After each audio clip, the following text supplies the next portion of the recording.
Good afternoon बच्चों। शुरू करें आज की क्लास। चलो, आज हमारी बच्चों फोर्थ क्लास है और शुरू की 3 क्लास में हमने, अगर मैं मोटा माटी आपको बताऊं तो गवर्नमेंट बजट क्या होता है और गवर्नमेंट बजट को बनाने के ऑब्जेक्टिव्स क्या होते हैं वो हमने पढ़ा है। ठीक है ना। एक बार बहुत तेज स्पीड के साथ आप मेरे को गवर्नमेंट बजट क्या होता है और उसके खाली ऑब्जेक्टिव्स कौन कौन होते हैं वो रिकॉल कराने की कोशिश करोगे? हाँ जी नमन भैया, बिल्कुल। हम क्यों नहीं कराएंगे, हम तो कराएंगे ही। बिल्कुल। गवर्नमेंट बजट क्या होता है? Government budget is an annual statement showing item wise estimates of receipts and expenditure during a given fiscal year. What are the objectives of government budget? Reallocation of resources, reducing inequalities in income and wealth, economic stability, management of public enterprises, economic growth, reducing regional disparities. ये 6 objective हम पढ़ चुके हैं और आज बच्चों हमें components of budget पढ़ने हैं। ठीक है। बजट के 2 बच्चे होते हैं, एक रेवेन्यू बच्चा और एक कैपिटल बच्चा। बजट के 2 बच्चे होते हैं, एक रेवेन्यू बच्चा और एक कैपिटल बच्चा, माने रेवेन्यू बजट और कैपिटल बजट। और फिर रेवेन्यू के और कैपिटल के आगे फिर उनके भी कितने बच्चे हैं? 2 बच्चे हैं। हम 2, हमारे 2। नहीं, ऐसा नहीं है हम 2 हमारे गिन लो, हम 2 हमारे 2। ठीक है ना। Revenue budget, capital budget. Revenue budget के भी 2 बच्चे, एक रेवेन्यू रिसीट्स और दूसरा revenue expenditure. Same as capital budget के बच्चे हैं 2, कैपिटल एक्सपेंडिचर और कैपिटल रिसीट्स। अब ये क्या होते हैं वो तो मैं अभी बताऊंगा अभी आपको। बच्चों अगर आप देख रहे हो, अगर आप इसमें देख रहे हो कि अगर हम बजट के कंपोनेंट्स का क्लासिफिकेशन, बजट के कंपोनेंट्स का क्लासिफिकेशन हम रेवेन्यू और कैपिटल के अकॉर्डिंग कर रहे हैं, रेवेन्यू और कैपिटल के अकॉर्डिंग कर रहे हैं, तो आप देख रहे होंगे कि रेवेन्यू बजट के 2 बच्चे हैं जिनमें क्या कॉमन है? रेवेन्यू। क्या कॉमन है? और उनमें से एक रिसीट्स है और दूसरा एक्सपेंडिचर। सेम एज अगर हम कैपिटल बजट के लिए देखते हैं तो कैपिटल बजट के भी जो 2 बच्चे हैं उनमें एक चीज कॉमन है कि जो दोनों चीजें अलग अलग है उनमें एक कॉमन क्या चीज है? कैपिटल। कि एक जो चीज है वो है कैपिटल एक्सपेंडिचर और दूसरी जो चीज है वो है कैपिटल रिसीट्स। कॉमन क्या है? कैपिटल। अभी हम ये जो क्लासिफिकेशन देख रहे हैं बच्चों वो किसके अकॉर्डिंग देख रहे हैं? रेवेन्यू के अकॉर्डिंग और कैपिटल के अकॉर्डिंग। मैं इस क्लासिफिकेशन को दूसरे एंगल से भी क्या कर सकता हूं, आपको बता सकता हूं और आप इसे समझ सकते हो। आप मुझे बताओ, ये जितनी भी 4 बच्चे हैं, revenue receipts, revenue expenditure, capital expenditure, capital receipts, इसमें से मैं जब इसका क्लासिफिकेशन दूसरे तरीके से अगर करना चाहूं तो वो ऐसे भी तो कर सकता हूं। एक्सपेंडिचर एक्सपेंडिचर एक तरफ और रिसीट्स रिसीट्स एक तरफ। तो उसके अकॉर्डिंग फिर वो रेवेन्यू और कैपिटल नहीं रहेगा, फिर वो जो क्लासिफिकेशन होगा, क्लासिफिकेशन हम जो करेंगे वो रिसीट्स और एक्सपेंडिचर के अकॉर्डिंग करेंगे। और अगर बच्चों मैं आपसे ये पूछूं कि गवर्नमेंट बजट के अंदर जो रिसीट्स एंड एक्सपेंडिचर होते हैं वो कितने टाइप के होते हैं? दोनों के दोनों तो 2-2 टाइप के होते हैं, एक रेवेन्यू रिसीट्स, दूसरी कैपिटल रिसीट्स। अगर मैं एक्सपेंडिचर की बात करूं तो रेवेन्यू एक्सपेंडिचर और कैपिटल एक्सपेंडिचर। आप देखो जो येलो येलो वाले बॉक्स है तो ये तो दोनों क्या हो गए? एक्सपेंडिचर। उसको मैं क्या बोल रहा हूं? Budgetary expenditure. क्या बोल रहा हूं? Budgetary expenditure. ये बजट का कौन से वाला पार्ट है? एक्सपेंडिचर वाला पार्ट है। लेकिन आप आउटर बॉक्स देख रहे होंगे तो उसमें रेवेन्यू रिसीट्स है और कैपिटल रिसीट्स है। उन दोनों में क्या कॉमन है? रिसीट्स। तो मैं उनको क्या बोलूंगा? Budgetary receipts. आप नीचे वाला क्या देखो, बॉक्स देखो, हाँ जी, बजटरी रिसीट्स। अगर मैं प्रॉपर फ्लो में चलता हूं तो मैं बजट के कंपोनेंट 2 बता सकता हूं कि एक रेवेन्यू बजट होता है और एक कैपिटल बजट होता है। लेकिन इसी चीज को मैं दूसरे एंगल से भी देख सकता हूं, इसको दूसरे एंगल से भी क्लासिफाई कर सकता हूं कि बजट के कंपोनेंट होते हैं 2, एक रिसीट और एक एक्सपेंडिचर। और रिसीट और एक्सपेंडिचर के फर्दर 2-2 बच्चे, कौन कौन? रेवेन्यू रिसीट और capital receipt. Same as expenditure के रेवेन्यू एक्सपेंडिचर और कैपिटल एक्सपेंडिचर। और बच्चों मजे की बात यह है कि मैं आपको ऊपर से नहीं, मैं नीचे से, जो नीचे वाला क्लासिफिकेशन मैंने आपको बताया मैं उसी के अकॉर्डिंग पढ़ाऊंगा आपको। बिकॉज अगर मैं ऊपर से चलता हूँ रेवेन्यू और कैपिटल के अकॉर्डिंग चलता हूँ तो मैं पहले पढ़ाऊंगा आपको रेवेन्यू रिसीट, फिर क्या पढ़ाऊंगा रेवेन्यू एक्सपेंडिचर, तुम कंफ्यूज हो जाओगे। क्या हो जाओगे? कंफ्यूज। एक बार रिसीट चल रही होगी, एक बार एक्सपेंडिचर, फिर अगेन एक बार एक्सपेंडिचर, एक बार रिसीट। तो जैसे ही आपको आपके माइंड की जो फ्रीक्वेंसी है, वेव्स है, वो क्या करनी पड़ेगी, स्विच करनी पड़ेगी, तो उसमें थोड़ा माइंड पे क्या पड़ेगा, लोड पड़ेगा। हम क्या करते हैं, एक बारी सबसे पहले रिसीट्स खत्म कर लेते हैं, जहां पे रेवेन्यू रिसीट्स और कैपिटल रिसीट्स हम खत्म करेंगे, और फिर दूसरे इसमें थोड़ा टाइम लगेगा क्योंकि ये जो टॉपिक है इतना आसान नहीं है, थोड़ा इसमें टाइम अलॉट करना पड़ेगा, में आसान हो जाएगा।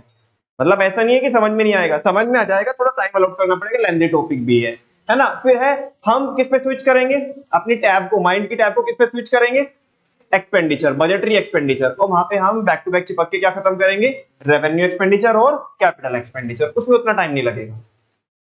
सबसे ज्यादा जो टाइम लगेगा बच्चों मेरे को समझाने में लगेगा आपको कैपिटल रिसीट्स और रेवेन्यू रिसीट्स। एक बार वो समझाना आपने तो एक्सपेंडिचर तो ऑटोमेटिक समझ में आ जाएगा। ठीक है। मजे की बात यह है कि इस टॉपिक में से केस स्टडी बनती है। क्या बनती है? Case study. वो आपको एक बड़ी सी केस स्टडी देगा और आपको आइडेंटिफाई कराएगा, कुछ आइटम्स देगा उनके बीच में, केस स्टडी के बीच में, और वो आपको आइडेंटिफाई कराएगा कि बताओ ये क्या है, ये रेवेन्यू रिसीट है कि क्या। मतलब ऐसे बोल के भी नहीं देगा, बस वो खाली ये बोलेगा कि ये आइडेंटिफाई करो ये रिसीट्स है या एक्सपेंडिचर है और किस नेचर की है, रेवेन्यू नेचर की है या कैपिटल नेचर की है। प्रेजेंटेशन भी मैं आपको बताऊंगा कि प्रॉपर प्रेजेंटेशन कैसे देनी है। फिलहाल मैं समझाने का काम करता हूं कि ये, ताकि ये टॉपिक एक बार हमारे माइंड में जाए तो माइंड में से निकले ना। ठीक है ना। इसकी चिल्लू पिल्लू जो बातें जो मैंने अभी आपको बताई वो थोड़ा यहाँ पे टेक्स्ट की फॉर्म में लिखी हुई है, एक बार वो टेक्स्ट पढ़ता हूँ और सीधा सीधा बच्चों सबसे पहले मैं आता हूँ किसके ऊपर, कैपिटल रिसीट्स के ऊपर। ठीक है ना। चलो देखते हैं कंपोनेंट्स ऑफ बजट। क्या कह रहे हैं, components of budget refers to the structure of the budget. Budget का जो, बजट के जो कंपोनेंट होते हैं वो क्या है, बजट का स्ट्रक्चर। क्या है? स्ट्रक्चर। कि ये रेवेन्यू बजट, ये कैपिटल बजट। रेवेन्यू बजट में भी रेवेन्यू रिसीट्स और रेवेन्यू एक्सपेंडिचर, कैपिटल बजट में कैपिटल रिसीट्स, कैपिटल एक्सपेंडिचर। फिर इसी चीज को हम दूसरे एंगल से भी देख सकते हैं, बजटरी रिसीट्स और बजटरी एक्सपेंडिचर। ये जो स्ट्रक्चर है, ये जो ब्रांचेस निकली हुई है, बजट की जो हेडिंग, सब हेडिंग्स निकली हुई है, इसी को क्या बोल रहे हैं, कंपोनेंट बोल रहे हैं। ठीक है ना। Two main components of budget are, budget के दो मेन कंपोनेंट होते हैं, पहला रेवेन्यू बजट, दूसरा कैपिटल बजट। बात करते हैं कि जी रेवेन्यू बजट क्या होता है। बहुत सिंपल, बहुत आसान। It deals with the revenue aspect. Naman भैया ये तो बताओ कि रेवेन्यू होता क्या है। अरे बेटा अभी बताऊंगा, पहले ये सुन लो, ये चिल्लू पिल्लू है, ये सुन लो, उसके बाद ऑटोमेटिक आपको समझ में आएगा। वो कह रहा है कि रेवेन्यू बजट क्या होता है, देखो कितना भारी है। एक बार थोड़ा ध्यान से सुनना, कितना भारी है। रेवेन्यू बजट जो रेवेन्यू आइटम से डील करता है वो रेवेन्यू बजट, जो रेवेन्यू आइटम से डील करता है वो रेवेन्यू बजट। समझ में तो नहीं आया ना तुम्हें? आगे नहीं आया ना समझ में? बिल्कुल नहीं आया होगा समझ में, क्योंकि मैंने बताया नहीं अभी आपको, लेकिन इतना तो समझ में आया होगा। वो कह रहा है कि रेवेन्यू बजट, बोलो, रेवेन्यू बजट किससे डील करता है, रेवेन्यू आइटम से डील करता है। बजट के उन एस्पेक्ट से डील करता है, उन पहलुओं से डील करता है जो किस नेचर के है, रेवेन्यू नेचर के। तो नमन भैया फिर लगे हाथ हम तो वो भी बता देते हैं कि कैपिटल बजट क्या होगा, जो कैपिटल एस्पेक्ट से डील करता है। बहुत सिंपल, बहुत आसान, बिल्कुल सही बात है। It deals with the revenue aspect. ये किससे डील करता है, रेवेन्यू एस्पेक्ट से डील करता है, the government budget. And it consist of, इसमें क्या क्या चीजें आती है, दो चीजें आती है, रेवेन्यू रिसीट्स और रेवेन्यू एक्सपेंडिचर। ये तो हम ऑलरेडी देख ही चुके हैं। Next one is capital budget. और सिंपल, बहुत आसान, it deals with the capital aspect. ये किससे डील करता है, कैपिटल, जो कैपिटल नेचर की चीजें है ये उससे डील करता है। और इसमें कितनी चीजें आती है, दो चीजें आती है, कैपिटल रिसीट्स और कैपिटल एक्सपेंडिचर। मुझे बात बताओ, इतनी बात समझ में आती है क्या? नेक्स्ट टॉपिक है बच्चों इसी के अंदर, the components of the budget can also be categorised according to receipts and expenditure. यही तो बताया मैंने अभी आपको। ये मेरे को बताओ, ये जो हेडिंग लिखी भी है बच्चों, ये टॉप टू बॉटम वाला क्लासिफिकेशन है, बॉटम टू टॉप वाला क्लासिफिकेशन है, बॉटम टू टॉप। जहां पे क्या बोल रहा है कि बजट के कंपोनेंट्स को हम कैसे भी कैटेगराइज कर सकते हैं, according to the receipts and expenditure. किसके अकॉर्डिंग, रिसीट्स एंड एक्सपेंडिचर के अकॉर्डिंग। और जब हम रिसीट्स और एक्सपेंडिचर के अकॉर्डिंग क्लासिफाई करते हैं तो सबसे पहले टॉपिक आता है बजटरी रिसीट्स। बजटरी रिसीट्स, कि बजटरी रिसीट्स क्या होती है, जो गवर्नमेंट का एस्टिमेटेड कलेक्शन होने वाला है, जो गवर्नमेंट का एस्टिमेटेड, मैं एक्चुअल क्यों नहीं बोल रहा हूं, बिकॉज गवर्नमेंट बजट के अंदर जो नंबर्स होते हैं वो एस्टिमेटेड नंबर्स होते हैं, ना कि एक्चुअल नंबर। हमें कैसे पता पड़ेगा एक्चुअल, एक्चुअल तो बाद में पता पड़ेगा ना जब चीजें होएगी। तो जो एस्टिमेटेड कलेक्शन है उसी को क्या बोलते हैं बच्चों, बजटरी रिसीट्स बोलते हैं। क्या बोलते हैं, बजटरी रिसीट्स। और जो एस्टिमेटेड एक्सपेंडिचर होगा, बोलो ना, जो एस्टिमेटेड एक्सपेंडिचर होगा वो budgetary expenditure. Simple. Are you getting my point?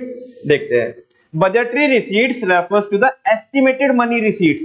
Budgetary receipts क्या होती है, estimated money receipts of the government. किसकी, गवर्नमेंट की जो एस्टिमेटेड मनी रिसीट्स होती है वो बजटरी रिसीट्स होती है फ्रॉम ऑल सोर्सेज, जो गवर्नमेंट को कहीं से भी मिली हो, कहीं से भी मिली हो, कहीं से भी, वेदर वो रेवेन्यू से मिली हो, वेदर वो कैपिटल से मिली हो। अरे दो ही तो होते हैं ना, अभी देखा हमने, चाहे तो वो रेवेन्यू से मिली हो, चाहे तो वो कैपिटल से मिली हो, कोई भी सोर्स हो, कोई भी source, from all sources during a given fiscal year. आने वाले साल में, आने वाले साल में गवर्नमेंट को सारे के सारे सोर्सेज से, सारे के सारे सोर्सेज से कितना एस्टिमेटेड कलेक्शन होने वाला है, उसी चीज को क्या बोलते हैं, बजटरी रिसीट्स, है ना। बजटरी रिसीट्स, पी मत बोलो, पी साइलेंट रहेगा। बजटरी रिसीट्स आपने अकाउंट्स में पढ़ा होगा, ठीक है ना। चलो, बजटरी रिसीट्स में be further classified as, budgetary receipts को फर्दर हम कितने पार्ट में क्लासिफाई कर सकते हैं, दो पार्ट में। First one is revenue receipts and the second one is capital receipts. Naman भैया पहले रेवेन्यू कराओगे क्या? नहीं बेटा, पहले पढ़ाऊंगा आपको। देखो रेवेन्यू वाला बहुत बड़ा पोर्शन है और ये ऐसे समझ में नहीं आएगा आपको, ठीक है ना। सबसे पहले आपको समझना होगा क्या, कैपिटल रिसीट्स। क्या समझना होगा, कैपिटल रिसीट्स। बात समझ में आती है आपको? चलो ध्यान से सुनो। हाँ जी बच्चों, हम नॉर्मल जिंदगी में पैसा खर्च ही करते हैं, करते कि नहीं करते हैं, है ना। बहुत सारी चीजों पे खर्च करते हैं सुबह से लेकर शाम तक, से यस और नो। अच्छा, मैंने कोई क्या किया, पैसा खर्च किया, मैंने कोई क्या किया, पैसा खर्च किया, तो सिंपल सी बात है किस में आएगा, एक्सपेंडिचर में आएगा। किस में आएगा, एक्सपेंडिचर में। लेकिन जब जब मेरे को पैसा मिलता है वो किस में आता है, वो रिसीट, उसको हम क्या बोलेंगे, रिसीट्स बोलेंगे। इतनी बात तो इसमें मतलब कोई डाउट नहीं है ना आपको? बिल्कुल सही बात है।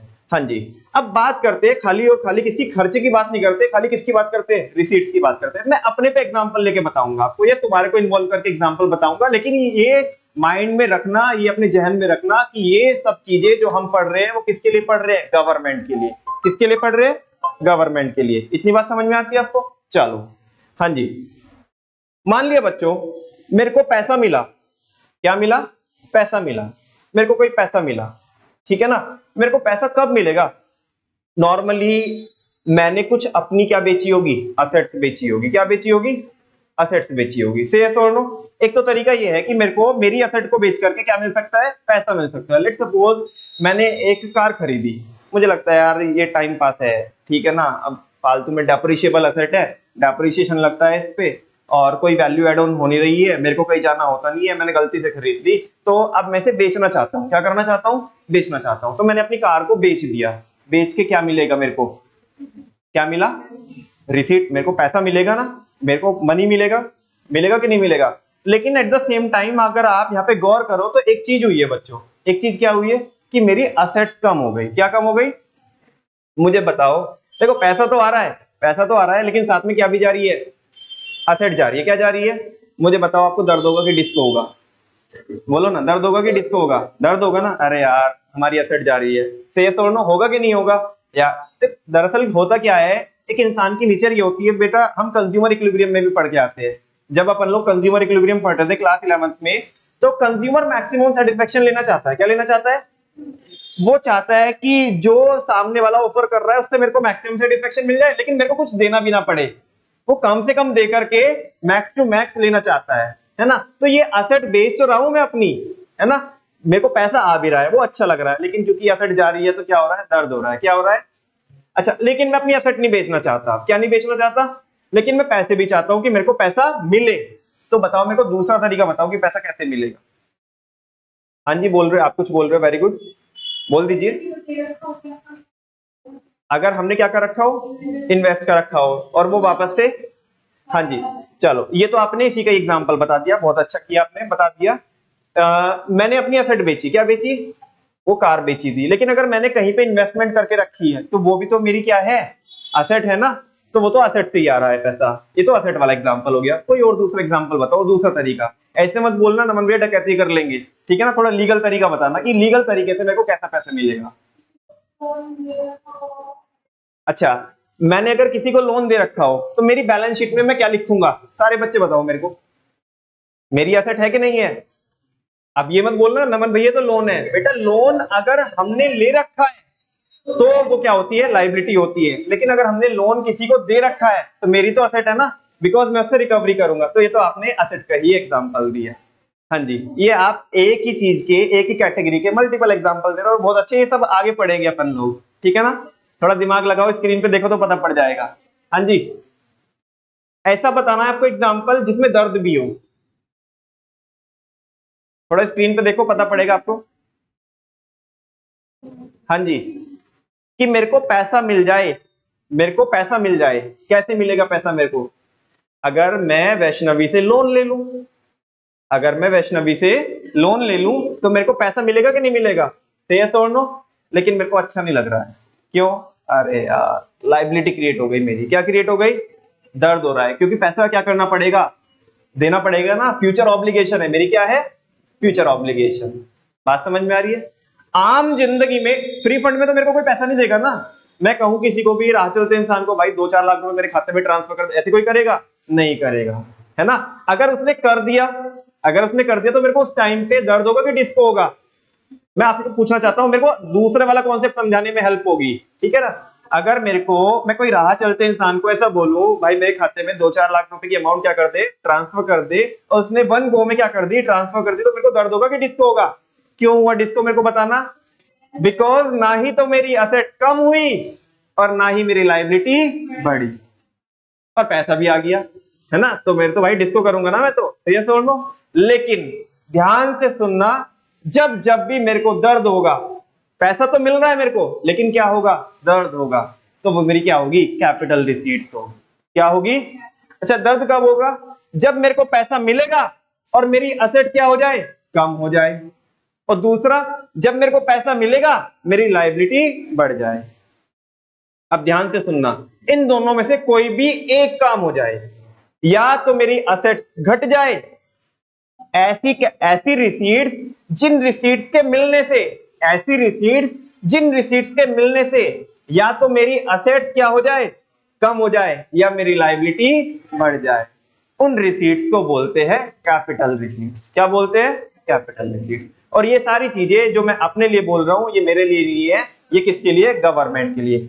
जब जब भी गवर्नमेंट को पैसा मिलेगा, जब जब भी गवर्नमेंट को पैसा मिलेगा और गवर्नमेंट को उस पैसे के मिलने से या तो गवर्नमेंट की असेट कम हो जाए या गवर्नमेंट की लायबिलिटी बढ़ जाए, दोनों में से कोई भी अगर एक काम होगा, तो वो जो पैसा मिला है वो कौन सा सोर्स है? Capital receipts. कैसा है? Capital receipts. और ना ही तो, सुन लो, और ना ही तो मेरी असेट्स कम हो, वो राह चलता इंसान मेरे खाते में पैसा ट्रांसफर कर दे, ना ही तो मेरी असेट्स कम हो, और मजे की बात है ना ही मेरी लायबिलिटी बढ़े, ना ही। यहां पे तो है या तो, इधर ये इधर वो, वहां पे नीदर ये नोर वो। समझा क्या आपको? यहाँ पे तो इधर और है, वहां पे क्या है? रेवेन्यू रिसीट्स में, रेवेन्यू रिसीट्स में, रेवेन्यू रिसीट्स में नीदर और नोर। ना तो ये हो ना तो ये हो, डिस्को है ना, डिस्को है ना। ना ही तो मेरी असेट क्या होए, कम होए, और ना ही मेरी लायबिलिटी। अरे यार ये तो मजा है, ना ही तो मेरी कोई असेट कम हुई, ना ही तो मेरे को कार बेचने की जरूरत पड़ी। और मजे की बात है, अगला ये भी नहीं बोल रहा फ्यूचर में दे दियो। हाँ बोलो, जैसे मेरे को किसी ने गिफ्ट दे दिया, क्या दे दिया? गिफ्ट, है ना। कुछ भी चीज मिल सकती है गिफ्ट में। अगर गवर्नमेंट को गिफ्ट में कोई चीज मिले तो आप मुझे बताओ कि वो गवर्नमेंट के लिए रेवेन्यू रिसीट्स हो, पहले तो बताओ रिसीट्स होगी कि एक्सपेंडिचर? भैया कैसी बात कर रहे हो, इतना हौला समझा है क्या? रिसीट्स होगी। क्या होगी? रिसीट्स। और रिसीट्स में भी कौन सी रिसीट्स है? Revenue receipt. बिकॉज गिफ्ट के मिलने से ना ही तो असेट कम हो रही है और ना ही, ऐसे कोई ना होगा, मान लिया तुमने किसी को अपने बर्थडे पे बुलाया, ठीक है ना, और उसने गिफ्ट दिया तुम्हारे को, और बाद में सब लोग चले गए, वो ऐसे खड़े होकर तुम्हारे को देख रहा है, भाई रिटर्न गिफ्ट तो देना। ऐसे कोई मांग के लेता है? नहीं ना। गिफ्ट क्या है? रेवेन्यू रिसीट है। क्या है? क्योंकि इससे ना ही तो असेट कम हो रही है और ना ही लायबिलिटी बढ़ रही है। लेकिन आम जिंदगी में ऐसा होता नहीं है। आम जिंदगी में हमें कीमत चुकानी पड़ती है। जिसमें दर्द होता है ना। और वो कीमत कैसे चुकानी पड़ती है, या तो हमारी एसेट कम होएगी या तो हमारी लायबिलिटी बढ़ेगी। दोनों में से कोई भी एक काम हो जाए, दोनों में से कोई भी एक काम। और ध्यान से सुनना बच्चों, कैपिटल रिसीट्स के लिए दोनों में से कोई भी एक कंडीशन सेटिस्फाई होनी चाहिए, दोनों में से कोई भी एक। ना ही तो क्या होना चाहिए, बोलो ना, मुझे बताना कि मैं सही बोल रहा हूं कि नहीं बोल रहा हूं। ना ही तो क्या होना चाहिए, असेट कम होनी चाहिए, और ना ही लायबिलिटी। तो कोई भी एक की कोई भी दोनों, मतलब कोई भी दोनों से मतलब सारी की सारी कंडीशन। हाँ जी, कोई भी एक, पक्की बात। ना ही तो मेरी एसेट कम होनी चाहिए, जब मैं ध्यान से सुनो मैं जो बोल रहा हूं, मेरी बातों में मत आना। मैं बोल रहा हूं कि ना ही तो मेरी एसेट कम होनी चाहिए और ना ही मेरी लायबिलिटी बढ़नी चाहिए। ये पहले तो ये बताओ मैं किसके लिए बोल रहा हूं, ये रेवेन्यू के लिए बोल रहा हूं। और रेवेन्यू में ये दोनों, जैसे मैं बोल रहा हूं तो रेवेन्यू के लिए दोनों कंडीशन सेटिस्फाई होनी चाहिए, कोई भी एक। रेवेन्यू के लिए जल्दी से बोलो, तुम बोलो, ऐसे उधर मत देखो, रेवेन्यू के लिए बताओ।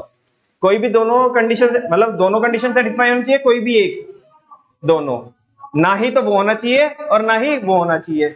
लेकिन ध्यान से सुनना, कैपिटल के लिए एक होनी चाहिए सेटिस्फाई, या तो ये या तो ये। बात समझ में आ रही है ना आपको, कोई डाउट तो नहीं है। चलो देखते हैं capital receipts. Capital receipts refer to those receipts, capital receipts वो रिसीट्स होती है विच ईदर क्रिएट लायबिलिटी, या तो उससे क्या बढ़ जाए, लायबिलिटी बढ़ जाए, और या क्या हो जाए, या तो ये हो जाए या तो ये हो जाए, और cause a reduction in the asset of the government, या गवर्नमेंट की क्या हो जाए, असेट कम हो जाए। दोनों में से कोई भी एक काम हो जाए, है ना। हाँ बोलो, only one condition need to satisfy. आपको क्या करना होगा, कोई भी एक कंडीशन क्या करनी होगी, सेटिस्फाई करनी होगी। बोलो, या तो क्या हो जाए, बोलो ना, या तो लायबिलिटी बढ़ जाए या असेट कम हो जाए, कोई भी, मतलब कोई भी एक या दोनों की दोनों, कोई भी एक। इतनी बात समझ में आती है। अच्छा, जैसे गवर्नमेंट ने अपनी कोई इन्वेस्टमेंट करके रखी थी, एक पीएसयू तो पता है ना, पीएसयू कल समझाया था ना, पीएसयू क्या होती है। अच्छा, पीएसयू क्या होती है मेरे को बताना, पब्लिक सेक्टर अंडरटेकिंग, बहुत अच्छे। वो कैसे बनती है पीएसयू, जब गवर्नमेंट की कम से कम 51% क्या होती है, शेयर होल्डिंग होती है। अच्छा, तो ये गवर्नमेंट की एसेट की लायबिलिटी है।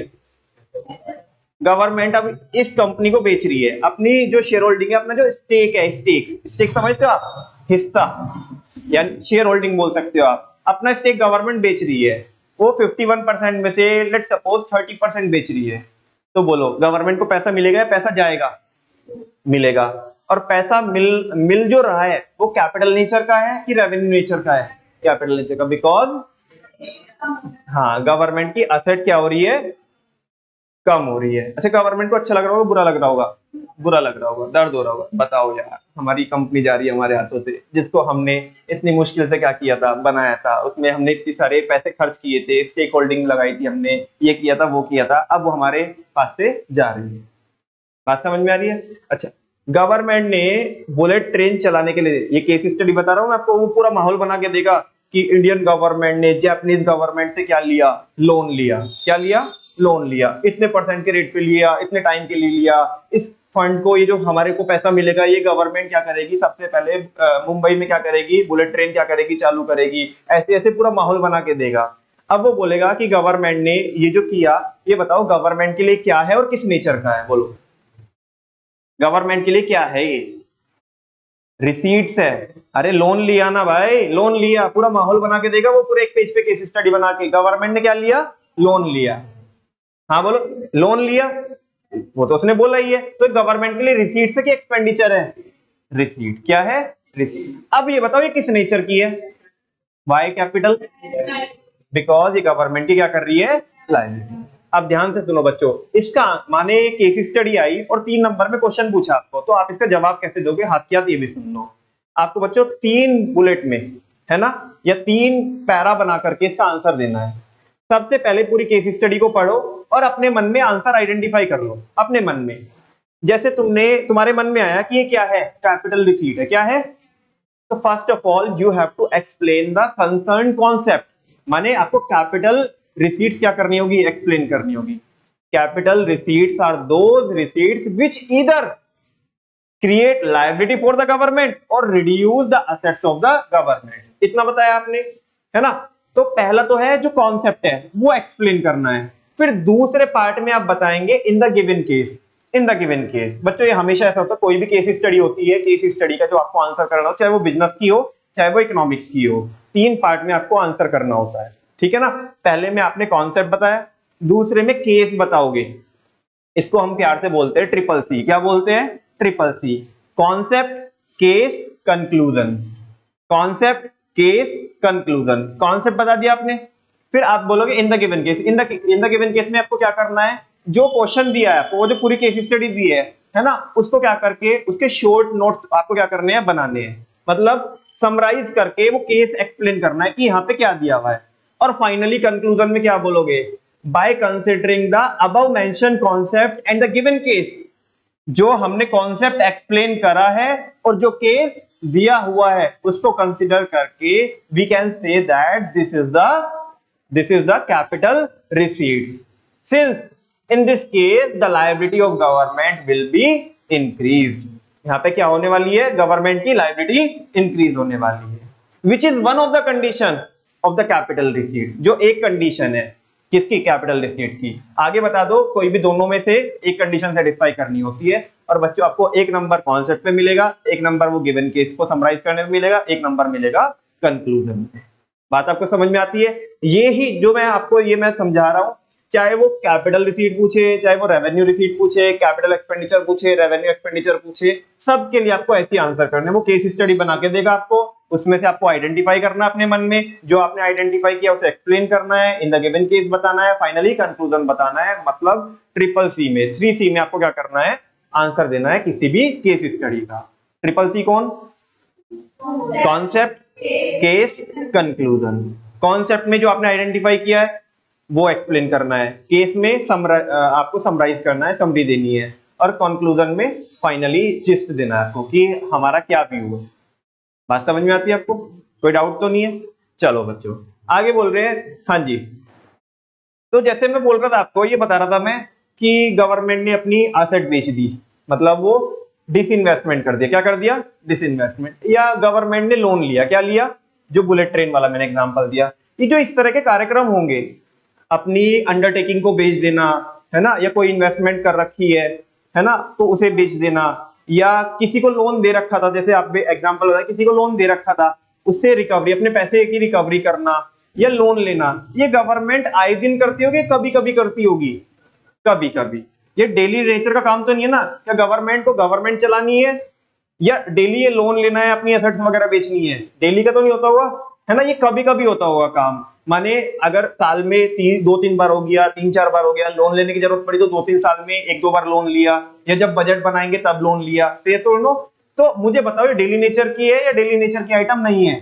डेली नेचर की आइटम नहीं है, उसको बोलते हैं इंग्लिश में बच्चों नॉन रिकरिंग। क्या बोलते हैं? रिकरिंग का मतलब होता है बार बार होने वाली, और नॉन रिकरिंग का मतलब होता है जो बार बार नहीं होती। तो मुझे बताओ, कैपिटल रिसीट्स डेली नेचर की होगी, मतलब रिकरिंग नेचर की होगी, या नॉन रिकरिंग नेचर की होगी?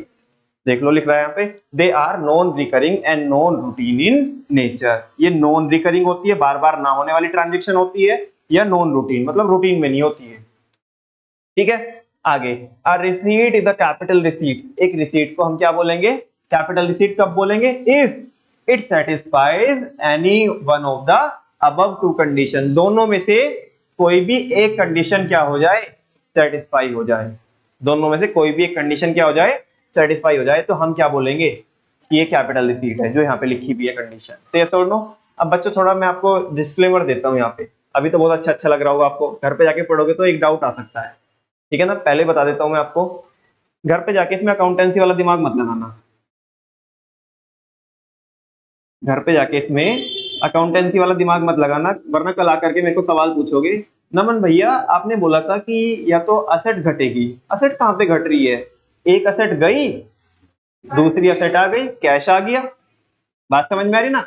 यहाँ पे हम कैश की बात नहीं कर रहे हैं। कैश भी अकाउंटेंसी में क्या होती है? एक असेट होती है, लेकिन कैश को रखोगे आप साइलेंट यहाँ पे। इसीलिए मैं कह रहा हूं कि अकाउंटेंसी वाला दिमाग मत लगाना। जो हमारी ऑलरेडी असेट थी ना, उस पे फर्क पड़ रहा है। किस पे फर्क पड़ रहा है? वो तो असेट कम हो जा रही ना। हालांकि बैलेंस शीट पे कोई फर्क नहीं पड़ेगा आपकी, बैलेंस शीट में से तो एक असेट तो चली जाएगी, दूसरी आ जाएगी, बस इतना फर्क पड़ेगा, उसकी नेचर का फर्क पड़ेगा। लॉन्ग टर्म जो इन्वेस्टमेंट थी आपकी वो तो कम हो जाएगी, और जो करंट असेट्स है cash, CNCE, cash and cash equivalent, वो आ जाएगा। तो बैलेंस शीट पे तो कोई फर्क नहीं पड़ेगा, लेकिन इकोनॉमिक्स के पॉइंट ऑफ व्यू से यहाँ पे किस असेट की बात कर रहे हैं, जो ऑलरेडी हमने बिल्ड करके रखी थी, कैश पे यहाँ पे साइलेंट करके चलना है ना। ऐसे बहुत सारे बच्चे सवाल पूछते हैं नेक्स्ट डे आके, दैट्स व्हाई मैं आपको पहले से क्या कर रहा हूँ बता रहा हूँ। कभी घर पे जाकर के 1-2 घंटा इसमें वेस्ट कर दो यार, इसमें तो ऐसे ऐसे हो रहा है, और फिर आके तुम्हारा मोह मोह हो जाए कल को, ठीक है ना। तो दैट्स व्हाई मैं आज ही बता दे रहा हूँ, ठीक है। चलो आगे बोल रहा है sources of capital receipts are listed as under. बच्चे बहुत होशियार है हमारे, उन्होंने पहले ही बता दिया। वो कह रहा है कि सोर्स कौन कौन से कैपिटल रिसीट्स के, बहुत सिंपल बात है। अरे बोरोइंग पहला सोर्स है, बोरोइंग हमने क्या ले लिया, लोन ले लिया। बताओ बोरोइंग से कौन सी कंडीशन सेटिस्फाई होती है, लायबिलिटी बढ़ जाती है। हमने किसी को लोन दे के रखा था, ध्यान दो, सेंट्रल गवर्नमेंट ने स्टेट गवर्नमेंट को लोन दे के रखा था। अब माने जैसे हुआ यूं कि बिहार गवर्नमेंट आई है ना, बिहार गवर्नमेंट आके मोदी जी के सामने रोने लगे, हम तो बर्बाद हो गए, हमें पैसा दे दो, क्या दे दो, पैसा दे दो, हमें क्या, देखो हमें क्या। अभी वो बिहार में क्या हुआ था, एक पुल टूटा था ना, आई थिंक एक ब्रिज कोलैप्स हुआ था बिहार के अंदर, ठीक है ना। बोले हमें क्या बनाना है, ब्रिज बनाना है, क्या बनाना है, वैसे तो उसे सेंट्रल गवर्नमेंट बनाएगी, ठीक है ना। तो कह रहे बनवा दो ना, बनवा दो ना। तो गवर्नमेंट ने कहा हम नहीं बनवा रहे, सेंट्रल गवर्नमेंट ने कहा हम नहीं बनवा रहे, अभी तो हम इस इलेक्शन में लगे हुए हैं, तुम देख लो, तुम्हें इलेक्शन जीतना हो तो वहां पे तो तुम बनवा लो। कह रहे हमारे पास पैसा नहीं है, रोने लगे, और चिल्ला चिल्ला के रोने लगे, है ना, बहुत तेजी तेजी से रोने लगे। गवर्नमेंट ने बोला ए चुप नालायक, नाटकबाजी मत कर, एक काम कर, लोन लेके जा। क्या लेके जा, लोन लेके जा। अब मान लिया वो इलेक्शन खत्म हो गए, ठीक है ना। अब गवर्नमेंट को, सेंट्रल गवर्नमेंट को चाहिए, पैसा चाहिए अपना, क्या चाहिए, पैसा। अब वो स्टेट गवर्नमेंट के पास जाके, बिहार के स्टेट गवर्नमेंट के पास जाके बोल रहे ए हमारा पैसा वापस करो, हमारा पैसा। तो ये है रिकवरी ऑफ लोन। क्या है, रिकवरी ऑफ लोन। अच्छा जब हम लोन की रिकवरी करते हैं तो बताओ मेरी एसेट कम होएगी कि बढ़ेगी, कम होएगी, क्योंकि जब मैंने गवर्नमेंट की, अगर आप बच्चों बैलेंस शीट देखोगे, गवर्नमेंट की बैलेंस शीट बना के बताऊं क्या आपको, सिंपल टी फॉर्म में बना के बताऊं। मान लिया ये बैलेंस शीट है किसकी, सेंट्रल गवर्नमेंट की, किसकी, सेंट्रल गवर्नमेंट की, और सेंट्रल गवर्नमेंट ने लोन देके रखा है ना। तो वो ऐसे तो लिखेंगे, इधर इधर असेट्स होती है और इधर होती है लाइबिलिटीज। तो गवर्नमेंट ने, सेंट्रल गवर्नमेंट ने ऐसे लिखा होगा, लोन टू बिहार गवर्नमेंट। हाँ बोलो ना, कितने का, 1000 करोड़ का। बात समझ में आती है आपको। तो ये उसकी क्या है, सेंट्रल गवर्नमेंट की क्या है, असेट है। अब ध्यान से सुनो, सेंट्रल गवर्नमेंट ने रिकवरी कर ली लोन की, जो लोन देके रखा था उस लोन की रिकवरी कर ली। तो मुझे बताओ ये तो यहां से हट जाएगी ना ये असेट तो, हाँ बोलो ना। तो रिकवरी ऑफ लोन होने पे हमारी क्या कम हो गई, असेट कम हो गई। क्या हो गई, जो ऑलरेडी हमारी एक असेट थी वो असेट अब क्या हो जाएगी, अकाउंटेंसी के हिसाब से देखोगे तो ये तो जाएगी, साथ में क्या जाएगा, कैश 1000 करोड़। बात समझ में आती है, कोई डाउट तो नहीं है। तो हमारी असेट कम हो गई। तो दूसरा एग्जांपल वो हो गया। और तीसरा एग्जांपल बच्चों इसका आपकी स्मॉल सेविंग्स, वो भी मैं बताऊंगा, वो थोड़ा उसमें एक्सप्लेन करना पड़ेगा। पहले ये दो क्योंकि हमने ऑलरेडी, तुमने ही बताए थे एग्जांपल, तो दैट्स व्हाई पहले इनको डिस्कस कर लेता हूं। तो चलो देखते हैं बच्चों, बोरोइंग्स।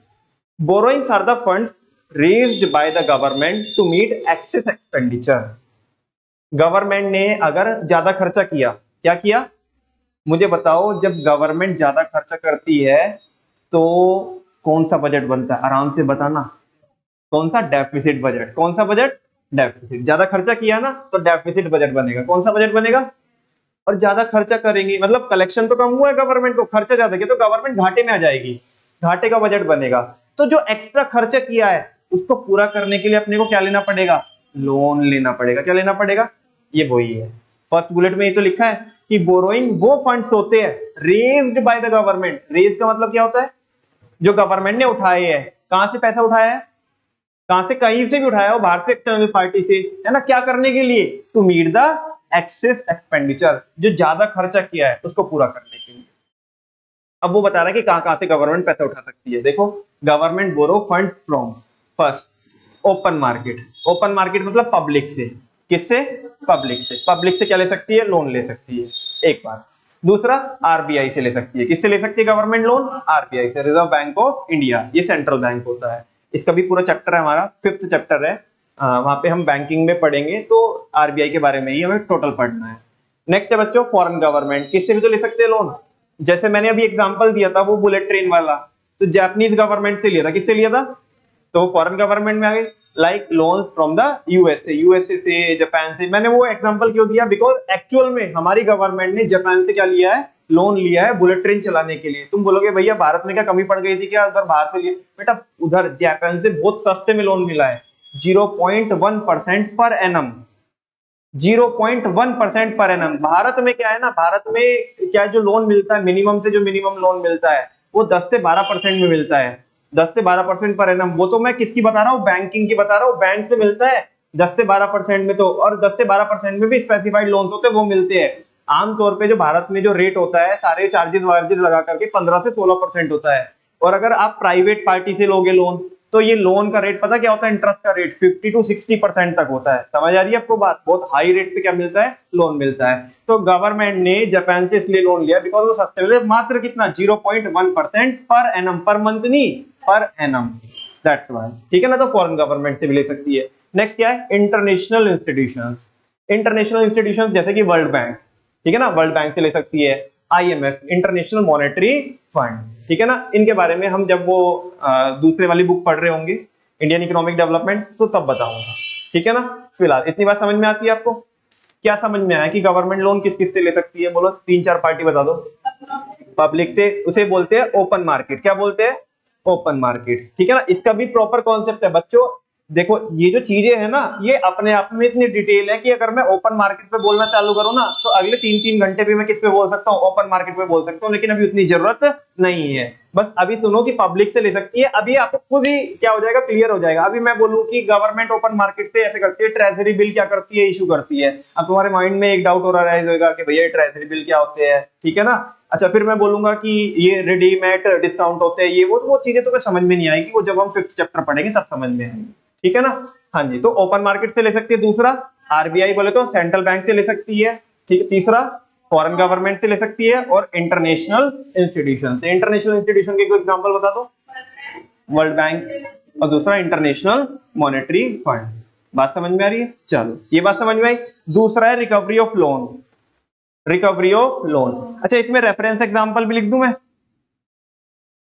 ताकि आपको समझ में आए। लोन फ्रॉम जापानीज गवर्नमेंट, ठीक है, ये हो गया इसका बच्चों रेफरेंस एग्जांपल। चलो इसका बताओ, इसका रेफरेंस एग्जांपल क्या है, मैं ऑलरेडी दे चुका हूं आपको।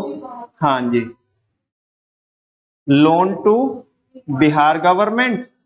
नमन भैया, जब हम लोन देंगे किसको, बिहार की गवर्नमेंट को, तो खर्चा हुआ। बेटा मैं उसकी बात कर ही नहीं रहा हूं। लोन देने के बाद गवर्नमेंट ने क्या करी, वापस से इससे क्या करी, रिकवरी करी। क्या करी, रिकवरी। तो वो जो रिकवरी करी वो चीज है यहाँ पे, ठीक है ना। चलो देखते हैं, government grants various loans to state government and UTs. Government क्या करती है, बहुत सारे लोन देती है अलग अलग गवर्नमेंट को, स्टेट गवर्नमेंट को। बताना कितने स्टेट हमारे यहाँ पे, 28। और यूटीज बताना कितनी है, 7 है कि 9 है, 9 है कि 8 है, हाँ जी 8.5।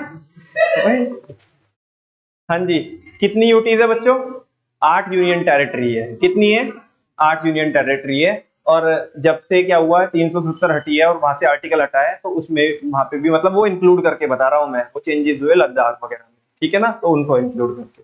तो ये चीज है, हाँ जी। और बातें बाद में करेंगे इनके, फिलहाल तो हमारे देश के अंदर जो सेंट्रल गवर्नमेंट है वो स्टेट गवर्नमेंट को और बहुत सारी यूनियन टेरिटरी को। वैसे एक बात पूछ लूं क्या आपको, वैसे यहाँ से कोई मतलब नहीं है, ऐसे यूनियन टेरिटरी मतलब स्टेट से अलग कैसे होती है। हाँ, अच्छा, और क्या होता है, और डिफरेंसेस। सेंट्रल गवर्नमेंट उसको क्या करती है, कंट्रोल करती है। अच्छा, तो उसमें मत नहीं नहीं, तो उसमें स्टेट गवर्नमेंट मतलब उसमें गवर्नमेंट नहीं होती क्या।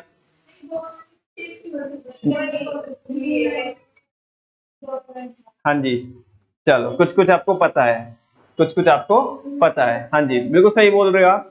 कि जैसे दिल्ली का एग्जांपल है, तो वहां पे गवर्नमेंट भी है, क्या भी है, गवर्नमेंट भी है, रेस्पेक्टिव गवर्नमेंट भी है, लेकिन उसके हाथ में पूरा कंट्रोल नहीं है ना। जैसे वहां का लॉ एंड ऑर्डर है ना, वो पुलिस है, वो किसके हाथ में है, सेंट्रल गवर्नमेंट के हाथ में। तभी तो बेचारे को नाच नचा के रखते हैं केजरीवाल को, है ना, तो वैसा। चलो सुनो, वो कह रहे हैं कि recovery of such loans are considered as capital receipts. अगर हम लोन की रिकवरी करते हैं तो उसको क्या माना जाएगा, कैपिटल रिसीट्स माना जाएगा। As the recovery of loan reduces the assets of the government, क्योंकि इससे गवर्नमेंट की क्या कम हो जाती है, असेट्स कम हो जाती है। कैसे होगी ये तो पता पड़ेगा ना आपको, ठीक है। नेक्स्ट है बच्चों, तीसरा जो पोर्शन होता है या तीसरा जो इसका सोर्स है, जो एग्जांपल है, वो है अदर रिसीट्स। क्या है, अदर रिसीट्स। अब अदर रिसीट्स के अंदर दो चीजें हैं, एक तो डिसइन्वेस्टमेंट है और एक स्मॉल सेविंग्स है। वो भी बताता हूं मैं आपको, देखो यहाँ पे, it includes the following receipts. पहला है डिसइन्वेस्टमेंट, ये तो बहुत आसान है। डिसइन्वेस्टमेंट, इन्वेस्टमेंट करना क्या होता है, अपनी असेट क्रिएट करना, और जब असेट को हम सोल्ड आउट कर दे तो वो क्या हो गया, डिसइन्वेस्टमेंट। बात समझ में, जब अपन लोग डिसइन्वेस्टमेंट करेंगे तो क्या आएगा, पैसा आएगा, लेकिन हमारी असेट्स चली जाएगी, असेट्स कम हो जाएगी, तो कैपिटल रिसीट हुई। क्या हुई, चलो देख लेते हैं। It refers to the act of selling. ये गवर्नमेंट का एक ऐसा एक्ट होता है जहां पे गवर्नमेंट सेल करती है, ध्यान से सुनो आगे, a part or the whole of shares of PSUs, या तो एक पोर्शन, ये सारी की सारी जितनी भी शेयर होल्डिंग है गवर्नमेंट की पूरी शेयर होल्डिंग क्या कर देती है, बेच देती है। ध्यान से सुनो बच्चों, वैसे दो चीजें होती है, दो चीजें होती है, और इन्होंने बच्चों यहाँ पे ये जो टैक्स लिखा है ये एनसीईआरटी के अकॉर्डिंग लिखा है। किसके अकॉर्डिंग लिखा है, एनसीईआरटी के अकॉर्डिंग लिखा है। इसमें दो चीजें होती है, आप सुनना चाहोगे नहीं सुनना चाहोगे, चलो एक बार मैं पूछ के देख लेता हूँ, शायद आपको पता भी हो, मे भी पता भी हो सकता है, बिकॉज आप बहुत होशियार बच्चे हो, है ना, ज्ञान के देवी और देवता यहाँ पे बैठे हैं। तो बच्चों एक चीज होती है डिसइन्वेस्टमेंट और एक चीज होती है privatisation. Can you differentiate between these two concepts, disinvestment और प्राइवेटाइजेशन?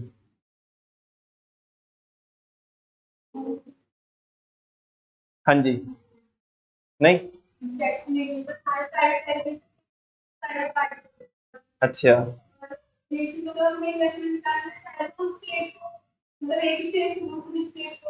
चलो हल्का हल्का सा बोल रहे हो आप, बहुत जो मैं सुनना चाहता हूँ वो नहीं बोल, अब ध्यान से सुनना। पीछे कोई बता सकता है, नहीं, चलो ध्यान से सुनो बच्चों, मैं बार बार आपको याद दिलाते रहूंगा कि मैं जिस बारीकी की बात करता हूँ ये बारीकी बस वही है, ठीक है ना। इसको पढ़ने में कोई ऐसा रॉकेट साइंस नहीं है, कोई भी पढ़ सकता है, लेकिन बात ये है कि जो माइन्यूट माइन्यूट कॉन्सेप्ट है, क्या हमें उनका पता है कि नहीं पता है। जब फ्यूचर में ये चीज वापस से आएगी, है ना, तो उस टाइम पे नहीं पढ़ाऊंगा, उस टाइम पे ये बोल के आपको छुट्टी करूंगा कि मैंने देखो वहां पे बताया था, और तुम बड़े खुश होगे उस टाइम पे, देखो हाँ हमारे को आ रहा है। ठीक है, चलो ध्यान से सुनना बच्चों, होता क्या है, गवर्नमेंट के पास, एक एग्जांपल से समझाता हूँ, गवर्नमेंट के पास किसी एक कंपनी में 78% स्टेक है। ध्यान से सुनना, कितना स्टेक है, स्टेक तो समझ रहे हो, हिस्सेदारी, शेयर होल्डिंग, ठीक है ना, 78% स्टेक है। गवर्नमेंट को थोड़ा मतलब ऐसा कुछ जरूरत थी, कुछ पैसों की जरूरत थी, उन्होंने 3% बेचा। कितना बेचा, 3% बेचा। ये क्या है, डिसइन्वेस्टमेंट है। क्या है, डिसइन्वेस्टमेंट। बात समझ में आई। अब फिर हुआ ये कि गवर्नमेंट ने क्या किया, गवर्नमेंट को वापस से पैसों की जरूरत पड़ी, गवर्नमेंट को पैसों की जरूरत पड़ी, और गवर्नमेंट ने नेक्स्ट टाइम अपना 25% स्टेक बेचा। कितना बेचा, 25% स्टेक। कुछ बच्चों को समझ में आ रहा है कि मैं क्या बोलना चाहता हूँ, हाँ जी, आपको समझ में आ रहा है what I am trying to saying, हाँ जी, समझ में आ रहा है आपको। क्या, इस बारी गवर्नमेंट की शेयर होल्डिंग कितनी रह गई, 50%, और ये पीएसयू नहीं रही, जो सरकारी कंपनी थी अब ये सरकारी नहीं रही, अब ये किसी प्राइवेट पार्टी के हाथ में चली गई, बिकॉज गवर्नमेंट का तो कंट्रोल रहा ही नहीं। जब भी गवर्नमेंट, ध्यान से सुनना, एक स्टेटमेंट बाद में बोलूंगा और आपको सारी चीजें क्लियर हो जाएगी। जब भी गवर्नमेंट अपना स्टेक बेचे, जब भी गवर्नमेंट अपना स्टेक बेचे, चाहे थोड़ा सा बेचे, चाहे पूरा का पूरा बेचे, कितना भी बेचे, या मेजोरिटी अपना स्टेक बेच दे, तो उसको बोलते हैं क्या, उसको बोलते हैं डिसइन्वेस्टमेंट। क्या बोलते हैं, डिसइन्वेस्टमेंट। लेकिन अपना स्टेक इस तरीके से बेचे कि गवर्नमेंट की शेयर होल्डिंग 51% से कम हो जाए, तो उसे बोलते हैं प्राइवेटाइजेशन। क्या बोलते हैं, प्राइवेटाइजेशन। हाँ बोलो, बात समझ में आती है, कोई डाउट तो नहीं है। अब ध्यान से सुनना, प्राइवेटाइजेशन जब गवर्नमेंट करती है तो पक्की पक्की बात है डिसइन्वेस्टमेंट भी होगा। एम आई राइट और रॉन्ग? प्राइवेटाइजेशन जब जब भी गवर्नमेंट करती है तो पक्की पक्की बात है कि डिसइन्वेस्टमेंट भी होगा। अरे डिसइन्वेस्टमेंट करेंगे तभी तो होगा, मतलब समझ रहे हो ना मैं क्या बोल रहा हूं अंदर। लेकिन ये जरूरी नहीं है, लेकिन ये जरूरी नहीं है। क्या जरूरी नहीं है? कि जब जब भी गवर्नमेंट डिसइन्वेस्टमेंट करेगी कि प्राइवेटाइजेशन पक्का होगा ही होगा, ऐसा कोई जरूरी। जैसे एग्जांपल 78% से 75% पे, वो डिसइन्वेस्टमेंट तो है लेकिन प्राइवेटाइजेशन नहीं है। Every privatisation is considered as disinvestment, but it is not necessary that every disinvestment is privatisation. बात समझ में आ रही है? चलो, हमारे को तो क्या देखना है, खाली डिसइन्वेस्टमेंट। ये चीज पता होनी चाहिए, आगे फ्यूचर में काम में आएगी। देखो, it refers to the act of selling a part. ये तो थोड़ा सा हिस्सा बेचा हो हमने, ये सारी की सारी बेच दी हो, ठीक है ना। किसको? जितने भी सारी की सारी हमारी शेयर होल्डिंग है पीएसयू में, हेल्ड बाय द गवर्नमेंट। जो किसने रखी थी अपने पास? गवर्नमेंट ने रखी थी। They are termed as capital receipts as they reduce the asset of the government. ये हम इसे क्या बोलते हैं बच्चों? कैपिटल रिसीट बोलते हैं, बिकॉज इससे गवर्नमेंट की क्या कम होती है? असेट कम होती है। इतनी बात समझ में आती है बच्चों आपको?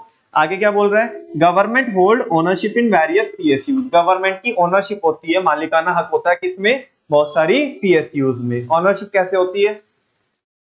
गवर्नमेंट ने शेयर होल्डिंग खरीद के रखी होती है, तभी तो क्या बनती है? Because you know very well, you must know that shareholder is considered as the owner of the company. Yes or no? बिल्कुल। In the form of equity share. किसकी फॉर्म में? इक्विटी शेयर की फॉर्म में। अभी तो पता हो ना इक्विटी शेयर क्या होते हैं? चलो ये बताओ शेयर क्या होता है? Share, raise your hand, raise your hand. Very good, एक दो और कोई? शेयर। चलो अग्रिम आप बताओ।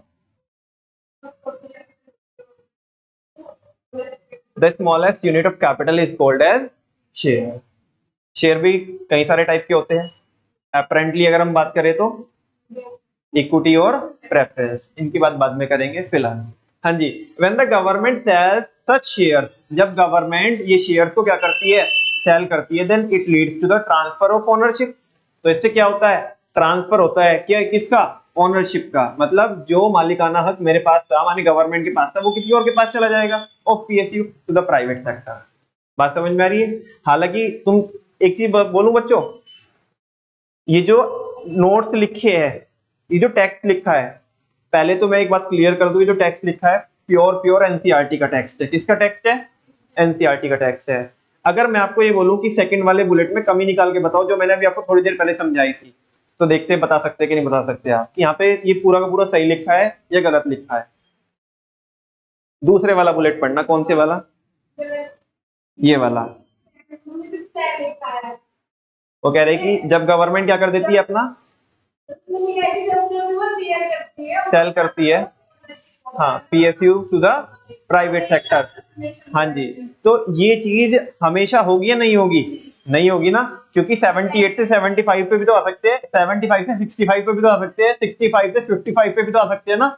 वो सारी कंडीशन तो इसने कवर नहीं की। बच्चों, ये आपको अगर बात समझ में आ रही है तो समझना कि आपको समझा कि हाँ हम क्या पढ़ रहे हैं। बात समझ में आ रही है ना? इसमें एक हल्की सी मिस्टेक है। अब तुम बोलो तुमने क्यों नहीं चेंज की? बिकॉज एनसीईआरटी ने ऐसे लिखा है, दैट्स व्हाई। मैंने लिखा तो वही है यहाँ पे अपने नोट्स में, लेकिन मैं उसे तो नहीं अभी चेंज कर रहा हूँ, लेकिन बता तो सकता हूँ अपने बच्चों को क्या सही है और क्या गलत है। तो वो चीज, हमेशा ओनरशिप क्या नहीं होती? प्राइवेट पार्टी के पास ट्रांसफर नहीं होती। वो तो कब ही होती है ट्रांसफर? जब गवर्नमेंट का स्टेक 51% से कम हो जाए। वही तो समझा रहा था मैं आपको कि every disinvestment is not necessary privatisation. ठीक है ना? वो जरूरी नहीं है कि प्राइवेटाइजेशन होगा ही होगा। खैर, बोलो इतनी बात समझ में आई क्या? नेक्स्ट है बच्चों स्मॉल सेविंग। क्या है स्मॉल सेविंग? अब ध्यान से सुनो, हम लोग पोस्ट ऑफिस में पैसा जमा कराते कि नहीं कराते? जैसे हम बैंक में पैसा जमा कराते हैं, ऐसे पोस्ट ऑफिस में भी क्या कराते हैं? पैसा जमा कराते हैं। और बच्चों मजे की बात बताऊं, जैसे मैं कल आपको एग्जांपल बता रहा था कि एक गवर्नमेंट बजट के ऑब्जेक्टिव में मैंने एक ऑब्जेक्टिव पढ़ाया था आपको, मैनेजमेंट ऑफ पीएसयू। क्या पढ़ाया था? मैनेजमेंट ऑफ पीएसयू और एंटरप्राइज, या उसको बोलते हैं मैनेजमेंट ऑफ पब्लिक एंटरप्राइज। तो पता है पोस्ट ऑफिस ने एक नई सर्विस चालू की है। पोस्ट ऑफिस जो है, पोस्ट ऑफिस अब एटीएम चालू कर रहे हैं। क्या कर रहे हैं?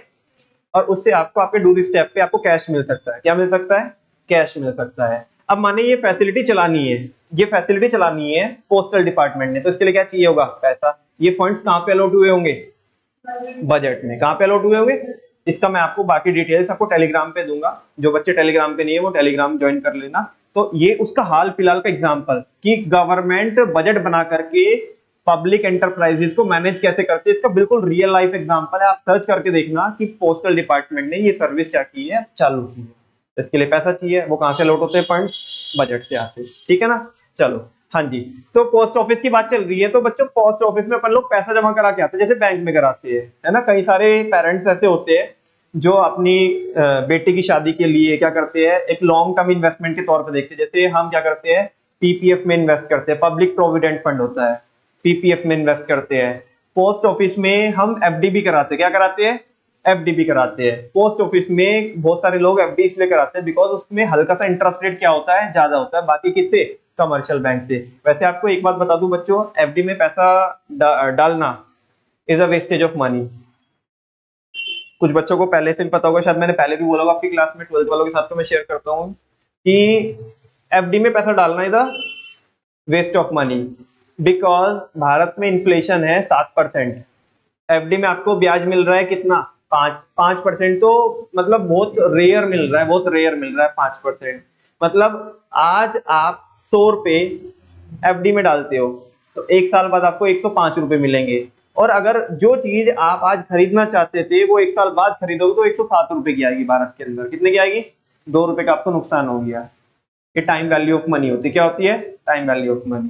खैर वो बात अलग है, ये मैं आपको बीच बीच में ऐसे पकाता रहूंगा। आपको अच्छा लग रहा है कि बुरा लग रहा है? चलो ठीक है, कोई बात नहीं, बुरा भी बोलोगे मैं तो फिर भी मेरे को तो बताना ही है। हाँ जी। तो ऐसे बच्चों अपन लोग एफडी में पैसा डाल के आते हैं। कहाँ पे? पोस्ट ऑफिस में।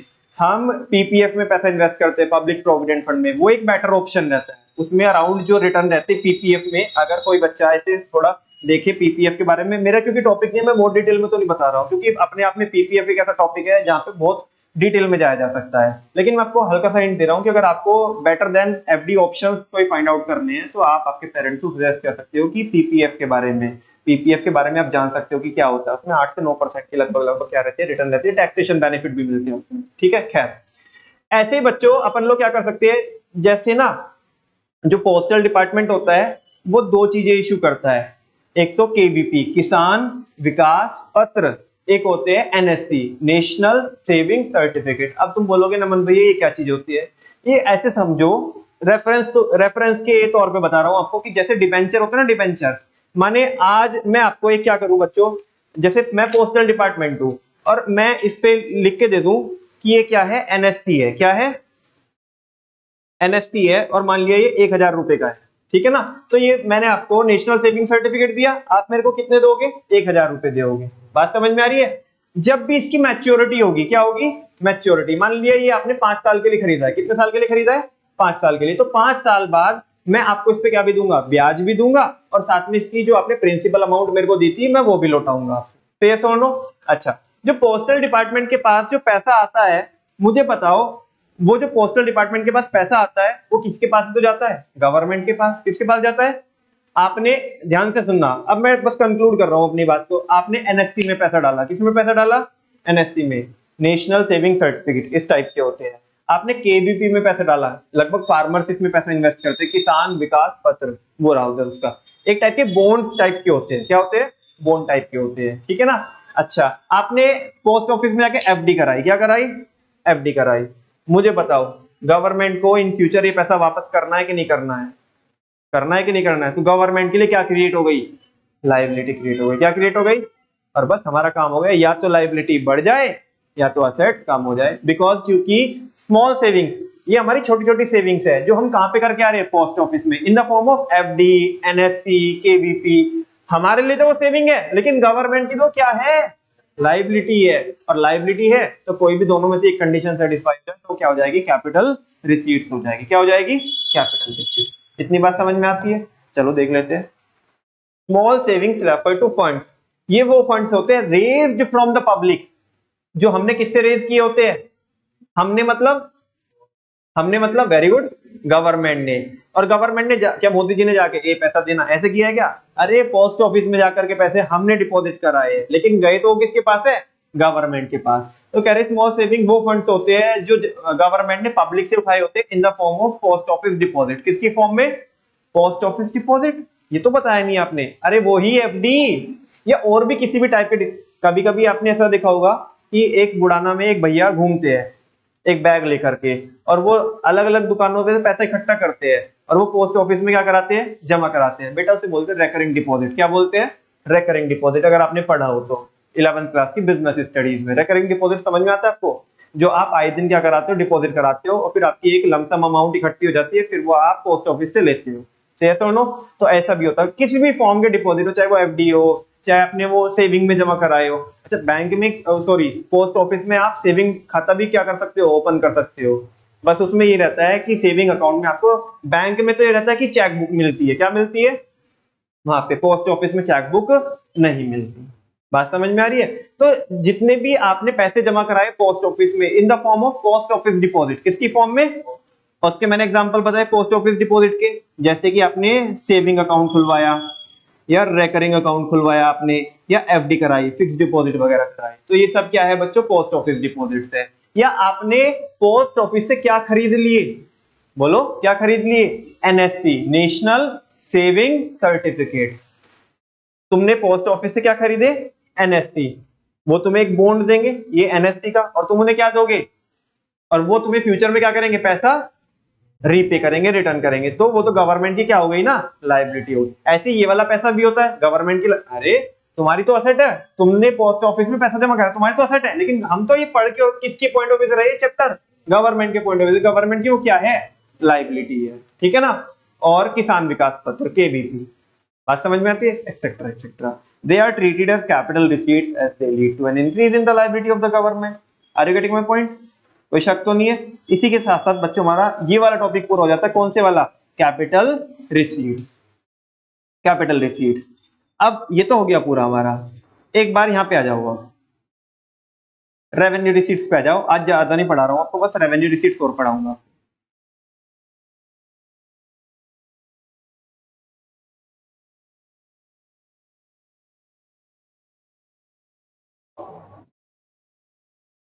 हाँ जी, यहाँ पे आ जाओ ये। चलो जल्दी से मेरे को बताओ कैपिटल रिसीट्स कौन सी होती है।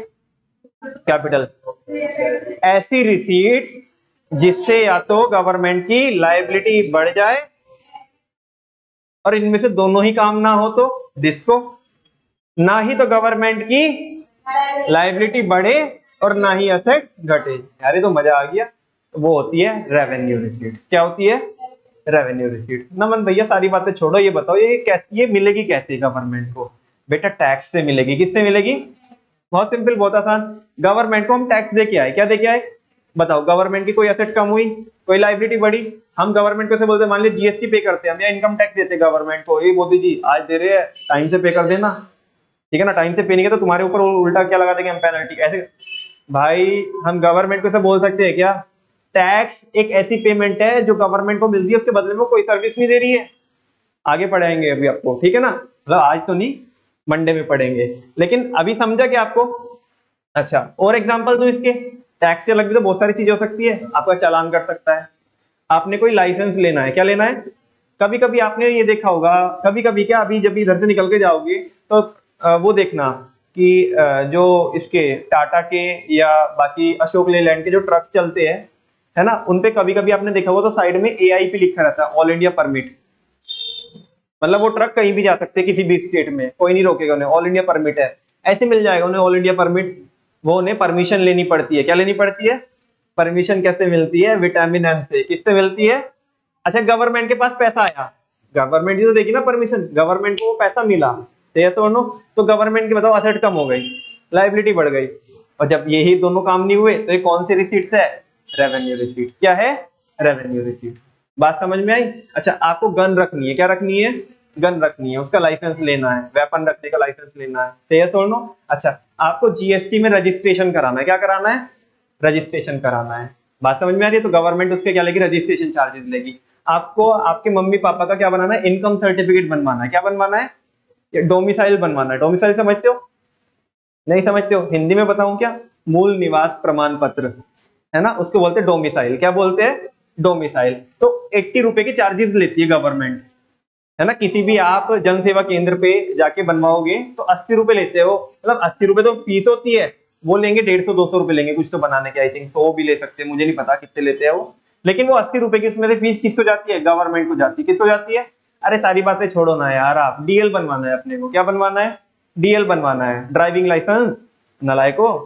हाँ जी, डीएल बनवाओगे तो अराउंड अराउंड 1500 और मेरे ख्याल 1800 रुपए लगते हैं जो फीस जाती है। लगेंगे तो ज्यादा, है ना, आपको वैसे भी चार्जेस देने होते हैं। गवर्नमेंट के पास फीस जाती है 1800 रुपए। तो बोलो, आप मेरे को बताओ, गवर्नमेंट को जो पैसा मिला इससे गवर्नमेंट की एसेट कम हुई ना, लाइबिलिटी बढ़ी ना। तो मजे की बात है, क्या है? रेवेन्यू। यही हमें पढ़नी है। बस आज बस एक बुलेट पढ़ा के क्लास ऑफ कर रहा हूं। दीज आर दोज रिसीट्स, ये वो रिसीट्स होती है that neither create any liability, जिससे ना ही तो लाइबिलिटी बढ़ती है, nor cause any reduction in the asset of the government, ना ही गवर्नमेंट की एसेट क्या होती है? कम होती है। ठीक है ना। अच्छा, जब ऐसी बात है तो दूसरे वाला भी देख लो यार। They are regular and recurring in nature. ये जो काम होता है, इस तरह की जो रिसीट्स गवर्नमेंट को मिलती है, कभी कभी मिलती है, आए दिन मिलती है। अरे आए दिन मिलती है। अभी तुम इधर से जाओ, तुम्हारे पास डीएल ना हो, तुम एक्टिवा पे हो, अभी तुम देखो उधर बहुत जबरदस्त चेकिंग है कि नहीं है? इधर जयवीर अंकल खड़े हैं, उधर साथ में उनके दूसरे वाले साथी खड़े हैं, है ना। अभी नहीं है तो तुम्हारे पास डीएल नहीं है ना, तो एकदम से पकड़ लेंगे और चालान काट देंगे आपका। तो ये छोड़ लो। अच्छा, तो ये तो काम, ये चालान कभी कभी कटता है पूरे भारत में डेली, और हर मिनट में हर सेकंड में किसी ना किसी का कट ही रहा है। हाँ बोलो ना, कट ही रहा है ना लोगों का। तो ये छोड़ लो। तो भाई ये रेगुलर और रिकरिंग नेचर की होती है। किस नेचर की होती है? मतलब किसी का वैसे कट रहा है, किसी का वैसे कट रहा है, सब तरह के लोग हैं भारत भर में, है ना, in nature. And the government receive them in the normal course of activities. Government in चीजों को नॉर्मल कोर्स में क्या कर सकती है? रिसीव कर सकती है। कर सकती है क्या? करती है। तुम जाकर के मान लिया कोई अभी मुकेश अंबानी मोदी जी से मिलने आ रहे हैं, है ना, और उन्होंने कोई गिफ्ट दिए गवर्नमेंट को। क्या दिए? गवर्नमेंट को गिफ्ट दिए, ठीक है ना। तो बोलो ना, क्या वो गवर्नमेंट के लिए रेवेन्यू रिसीट्स नहीं है? मतलब पर्सनल की बात नहीं कर रहा हूँ, मोदी जी को कुछ दिया उन्होंने पर्सनल, उसकी बात नहीं कर रहा हूँ, गवर्नमेंट के लिए बता रहा हूँ, है ना। तो वो चीज है। तो कह रहे हैं कि नॉर्मल कोर्स में गवर्नमेंट ही रिसीव करती है, रेगुलर नेचर के होते हैं। फाइनली जब इतना आ गए तो बस ये भी देख लो। For being a revenue receipt, a receipt has to satisfy both condition. मेरे को तो आया नहीं समझ में। रेवेन्यू रिसीट होने के, कोई भी रिसीट को रेवेन्यू रिसीट होने के लिए कोई भी एक कंडीशन सेटिस्फाई करना पड़ेगा। नहीं नहीं नहीं नहीं, कोई भी एक, दोनों। ना ही तो लाइबिलिटी बढ़नी चाहिए, ना ही एसेट कम होनी चाहिए। दोनों कंडीशन सेटिस्फाई करनी पड़ेगी। और इसके बच्चों सोर्स होते हैं कितने? दो। इसके भी दो बच्चे, टैक्स रेवेन्यू, टैक्स के भी दो बच्चे, डायरेक्ट टैक्स और इनडायरेक्ट टैक्स। लेकिन नॉन टैक्स रेवेन्यू के 9 बच्चे, उसके 2 बच्चे, इसके 9 बच्चे, किसके? नॉन टैक्स रेवेन्यू के। दैट्स व्हाई मैंने बोला था कि ये बहुत लेंथी टॉपिक है। आज की क्लास के लिए बच्चों इतना ही काफी है, और अदरवाइज तुम मेरे को शक की निगाहों से देखोगे कि भैया बस रहने दो और मत पढ़ाओ। बाकी पढ़े, कल का ऑफ रहेगा, कल संडे है बच्चों, और मंडे में पढ़ेंगे हम, ठीक है ना। मंडे में पढ़ेंगे हम टैक्स रेवेन्यू, और नॉन टैक्स भी मैं उसी में चालू कर दूंगा। बहुत बड़ा सा चार्ट है। और बच्चों बिलीव मी कि अभी तो आप जो है बोल रहे हो ना, तो इस है को मैं आपको ऐसी, मतलब आपकी, अरे यार ये फुल नो, इसमें कन्वर्ट कर दूंगा। एक एक आपके टिप्स वगैरह के भेजूंगा, ठीक है ना, कि या तो वो यहाँ पे नोट्स में है या वो आपके माइंड में है। और इनफैक्ट पूरा चैप्टर, ठीक है ना, वो करने के बाद हम जितना भी तक हमने पढ़ा उसका रिवीजन भी करेंगे। थैंक यू वेरी मच बच्चों।